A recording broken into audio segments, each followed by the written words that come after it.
अस्सलाम वालेकुम। अर्रहमान और अर्रहीम, ये दो नाम हम सब ने सुने हैं, बल्कि शायद हर रोज़ सुनते हैं। लेकिन क्या हमने कभी रुककर ये सोचा है कि इनका असल गहरा मतलब क्या है?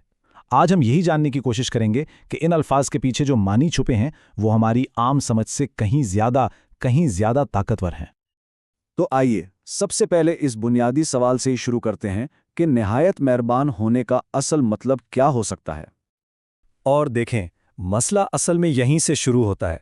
अक्सर जब अरबी के गहरे अल्फाज उर्दू जैसी ज़ुबानों में आते हैं ना, तो सफ़र में अपनी असल रूह, अपनी गहराई कहीं खो देते हैं।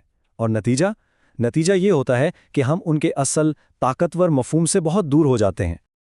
तो चलें इस लफ्ज़ की जड़ तक पहुँचते हैं और देखते हैं कि हकीकी रहम का माखिज़, उसका सरचश्मा क्या है। तो इन दोनों नामों की जड़, उनकी बुनियाद एक ही लफ्ज़ है, और वो है रहम। और इसका लुग़वी माना जानते हैं क्या है? माँ का पेट। जी हाँ, बिल्कुल, माँ का रहम। बस इसी एक नुक्ते को पकड़ लें, क्योंकि यही वो चाबी है जो आगे हर दरवाज़ा खोलेगी। अब ज़रा इस पर गौर करें कि माँ के रहम जैसी रहमत की खुसूसियात क्या हो सकती हैं। ये कोई मामूली चीज़ नहीं है। ये शदीद बेपनाह मोहब्बत है। ये मुकम्मल और हर तरह की देखभाल है। ये एक ऐसी मोहब्बत है जो तकलीफ़ के साथ और बढ़ती जाती है। और सबसे बढ़कर ये हिफाजत करने वाली और गैर मशरूत होती है। मतलब ये सिर्फ तरस खाना नहीं है, ये एक बहुत ही ताकतवर और हर पहलू से हिफाजत करने वाली मोहब्बत है। अच्छा, अब इस बुनियाद को जहन में रखते हुए आइए पहली सिफ्त को देखते हैं, अर्रहमान, यानी वो रहमत जो अभी इसी लम्हे के लिए है। अर्रहमान की रहमत को समझने के लिए 3 बातें अहम हैं। पहली, ये एक शदीद मोहब्बत का सैलाब है जो फौरी तौर पर अमल में आता है, यानी ये रहमत अभी इसी वक्त मिल रही है। और तीसरी बात, ये एक ख़ास मकसद के लिए है। ये किसी मौजूदा बहरान को हल करती है, जिसका मतलब है कि ये एक आर्जी हालत भी हो सकती है।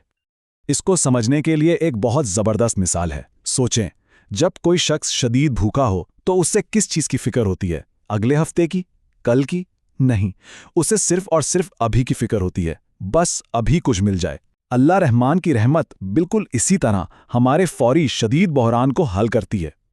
अब आते हैं दूसरी सिफ्त की तरफ, जो पहली सिफ्त से काफ़ी मुख्तलिफ है, और वो है अर्रहीम, यानी वो रहमत जो हमेशा रहने वाली है। अल रहीम कोई वक्ती अमल नहीं, बल्कि एक मुस्तकिल और दायमी सिफत है।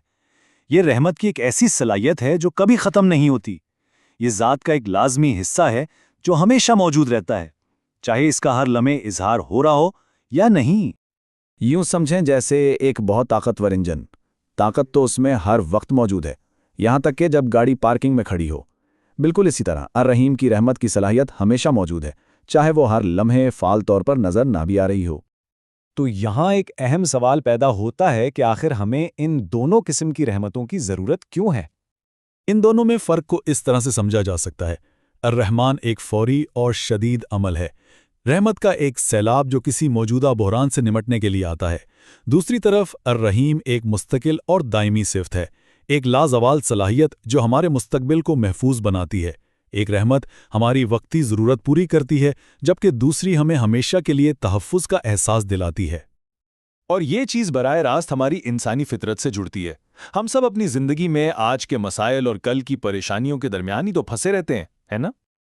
तो देखें, सारा खुलासा इस एक बात में है, अर्रहमान ये सिफत हमारे आज के फौरी बहरान को हल करती है, और अर्रहीम ये हमारे मुस्तकबिल के खौफ को सुकून देती है। मतलब ये कि इन दो नामों के ज़रिए हमें आज के लिए भी तहफ़्फ़ुज़ मिल गया और आने वाले कल के लिए भी।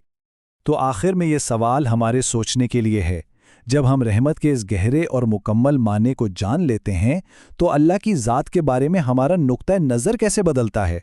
इस पर ज़रूर गौर कीजिएगा।